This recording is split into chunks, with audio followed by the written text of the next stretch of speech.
Next आपका force को हम लोग डिफाइन करेंगे। फोर्स के लिए आपका दो टाइप्स है। आपका क्या है, एक आपका कांटेक्ट फोर्स है, दूसरा टाइप होगा आपका नॉन कांटेक्ट फोर्स।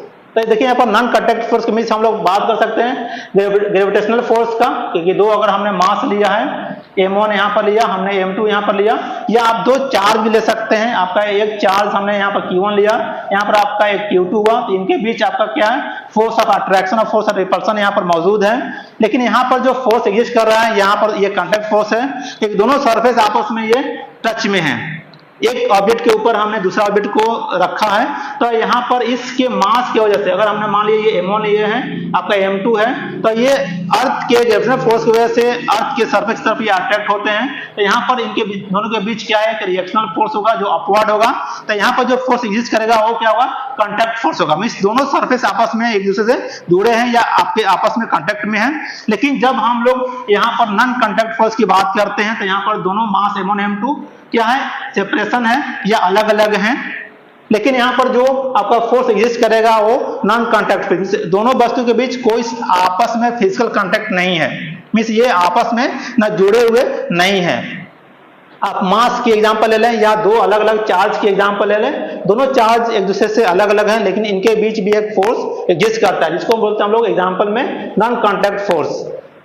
नेक्स्ट हम लोग देखेंगे आपका नॉर्मल रिएक्शन फोर्स या फ्रिक्शनल फोर्स। अभी हमने बात किया कि आपका अगर दो ऑब्जेक्ट आपका कांटेक्ट में है, तो उस कांटेक्ट की वजह से उनके बीच एक अपवर्ड फोर्स लगता है, जिसको हम बोलते हैं नॉर्मल फोर्स। या अगर दो ऑब्जेक्ट आपस में मिले हैं, उनके बीच एक घर्षण बल काम करता है, जिसको हम लोग फ्रिक्शनल या फ्रिक्शनल फोर्स के नाम से हम लोग जानते हैं। देखिए यहाँ पर एक एग्जांपल है कि हमने एक सरफेस लिया, एज्यूम किया ये आपका सरफेस है, ग्राउंड है, आप इसको ग्राउंड एज्यूम कर सकते हैं, और ग्राउंड पर हमने एक ऑब्जेक्ट रखा जिसका मास आपका m है। तो इस मास की वजह से यहाँ पर एक रिएक्शनल फोर्स अपवर्ड, n कहें या r इसको हम लोग कर सकते हैं। ये क्या कहेंगे इसको, आप ये नॉर्मल फोर्स बोलें या इसको रिएक्शनल फोर्स बोलें, दोनों आपका सेम कंटेस्ट है। तो यहाँ पर जो आपका r1 ये r ये परपेंडिकुलर है, ये क्या है, ये सिंबल है आपका r नॉर्मल या परपेंडिकुलर।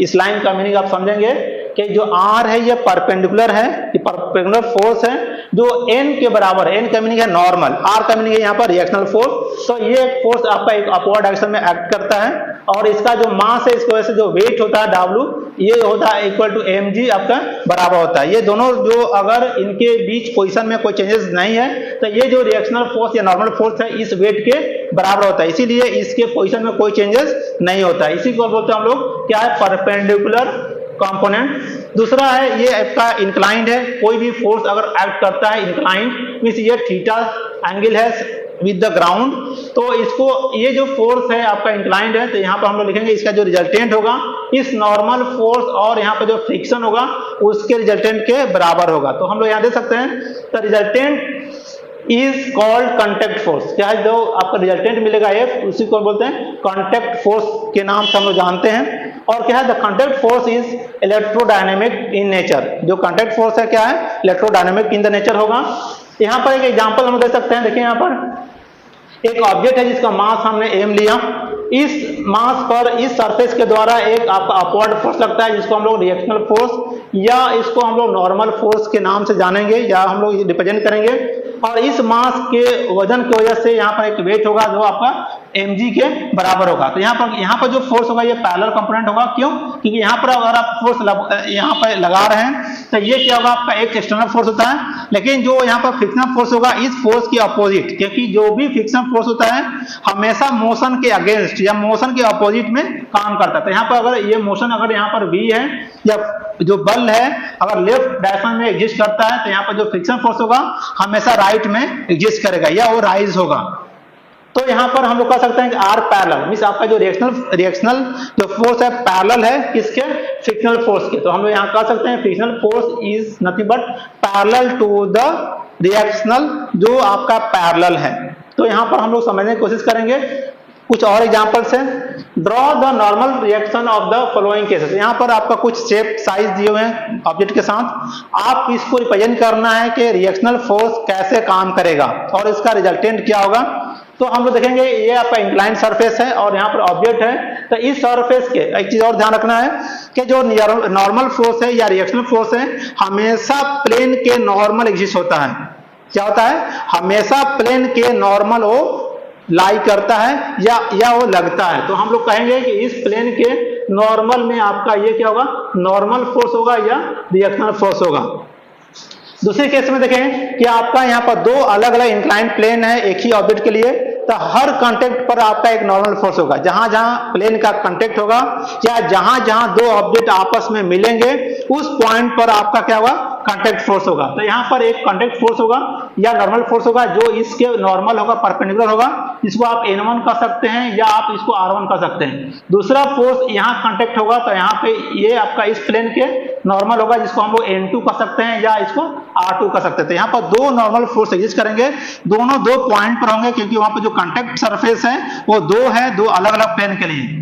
यहाँ पर थर्ड में देखेंगे, देखिए यहाँ पर थर्ड में आपका दो स्फेरिकल ऑब्जेक्ट है, दोनों आपस में यहाँ पर कांटेक्ट में है, तो एक आपका कांटेक्ट फोर्स इधर होगा, एक आपका कांटेक्ट फोर्स इधर होगा। तो इस कांटेक्ट ऑब्जेक्ट पर या कांटेक्ट पॉइंट पर आपका दो नॉर्मल फोर्स होगा इस प्लेन के नॉर्मल। ये अगर आपका एक प्लेन है तो इसके नॉर्मल आपका क्या होगा, ये आपका N1 हो सकता है या आपका N2 यहाँ पर हो सकता है। तो यहाँ पर दो कांटेक्ट फोर्स होंगे इस तरह से। हाँ यहाँ पर देखिए, यहाँ पर आपका ये चीज जस्ट इसके बारे में आप यहाँ देख सकते हैं कि यहाँ पर ये क्या इस प्लेन का नॉर्मल है, यहाँ पर आपका दो सरफेस हुए, दो कांटेक्ट फोर्स हुए, इसके नॉर्मल और यहाँ पर इसके नॉर्मल। यहाँ पर थर्ड में आप देख सकते हैं ये प्लेन है तो यहाँ पर एक नॉर्मल फोर्स हुआ, यहाँ पर एक नॉर्मल फोर्स होता है। यहाँ पर दो N1 आप इसको कर सकते हैं, यहाँ पर N2 आप इसको रिप्रेजेंट कर सकते हैं। तो ये इस तरह का जो शेप आपको मिलते हैं, तो आपको चेक करना है कि दोनों ऑब्जेक्ट किस पॉइंट पर मिल रहे हैं। तो उस प्लेन वहां पॉइंट पर जो प्लेन है उस प्लेन का नॉर्मल ही आपको रिएक्शनल फोर्स या नॉर्मल फोर्स आपको रिप्रेजेंट करना है। नेक्स्ट हम लोग देखेंगे कि टेंशन क्या होता है। देखिए टेंशन क्या है, as a force, tension nothing but as a force जो आपके किसी भी स्ट्रिंग में राइज करता है। अगर आपके पास स्ट्रिंग है या कोई रस्सी है या कोई रोप है तो वहां पर जो फोर्स लगता है उसी का नाम आपका स्ट्रिंग है। तो हम लोग देखेंगे कि ये एक वाल है, इस वाल के किसी पॉइंट पर एक हमने रस्सी को बांध दिया और इस रस्सी को हम अगर अपने एक्सटर्नल फोर्स से और हम लोग खींचते हैं तो इस रस्सी में जो आपका बल उत्पन्न होगा वो आपका टेंशन होगा।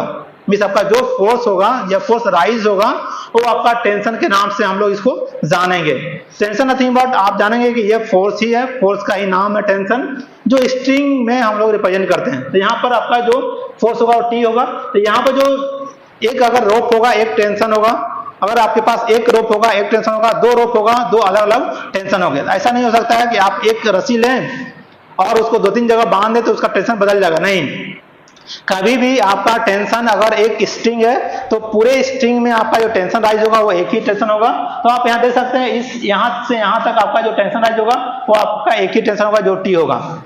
यहाँ पर देख सकते हैं the resistance of a string, क्या है, the resistance of a string और a rope against any change in its original composition is called tensile force और द टेंशन। यहाँ पर देखिए हम लोग सेंटेंस से अगर समझने की कोशिश करेंगे कि क्या the resistance of a string और a rope against any change in its original composition is called tensile. Tensile force कहें या उसको आप टेंशन बोलें, ये उसको हम लोग दो नामों से रिप्रेजेंट कर सकते हैं। सेकेंड कंसेप्ट है tension always act away from the tired ends. जो टेंशन होता है हमेशा जहां पर आपने फिक्स किया है रोप के एंड को उसके अगेंस्ट या उसके अपोजिट ये काम करता है। मींस अवे मींस होता है दूर, मतलब उस पॉइंट के हमेशा दूर ये टायर्ड होता है, टायर्ड एंड के दूर आपका ये फोर्स एग्जिस्ट करता है या टेंशन फोर्स एग्जिस्ट करता है। Tension is always pulling in nature. क्या होता है, टेंशन हमेशा क्या होता है, ये नेचर में हमेशा पुलिंग होता है, मतलब उसको हम लोग पुल कर सकते हैं तभी आपका टेंशन वहां पर राइज होगा। अगर आपने यहाँ पर पुल नहीं करेंगे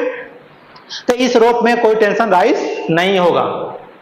अब हम लोग जानेंगे कि आपका जो फोर्स है, अभी हमने जो स्लाइड देखा था उसका एग्जांपल है कि कांटेक्ट फोर्स। अभी वहां पर हम लोग पढ़े थे कि कांटेक्ट पीस क्या था कि ये आपका ग्राउंड था, वहां पर हमने एक ऑब्जेक्ट को यहाँ पर रिप्लेस किया, इसके ऊपर हमने दूसरा ऑब्जेक्ट रिप्लेस किया। तो यहाँ पर ये अगर मास M1 है, यहाँ पर ये आपका मास M2 है, तो इस सरफेस के बीच जो कांटेक्ट फोर्स हुआ वही हुआ कांटेक्ट फोर्स। मतलब ये जो सरफेस आपको आपस में मिले उनके बीच जो फोर्स राइज हुआ उसी को हम बोलते हैं कांटेक्ट फोर्स। यहाँ पर देख सकते हैं कि जो नॉन कांटेक्ट फोर्स क्या है, आपका मास M1 यहाँ पर है, M1 यहाँ पर है, आपका M2 आपका यहाँ पर है, इनके बीच जो फोर्स एग्जिस्ट होगा वो आपका नॉन कांटेक्ट फोर्स होगा। अभी हमने जो एग्जांपल दिया वहां पर एक्सप्लेन किया, ये आपका नॉन कांटेक्ट फोर्स के एग्जांपल में ये हम लोग काउंट करेंगे।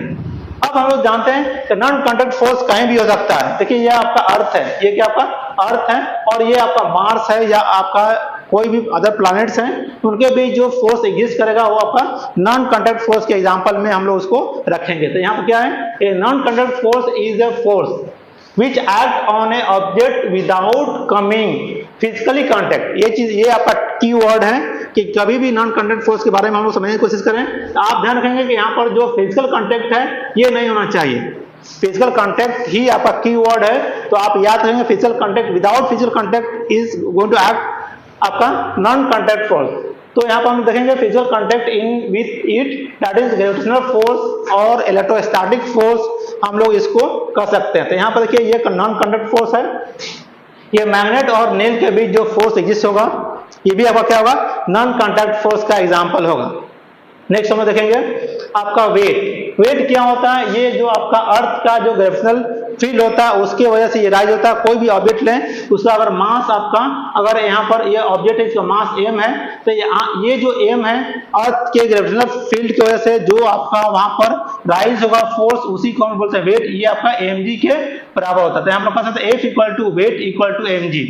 तो यहाँ पर डिफाइन करेंगे क्या है, the weight of an object which mass is m near the surface of the earth is mg।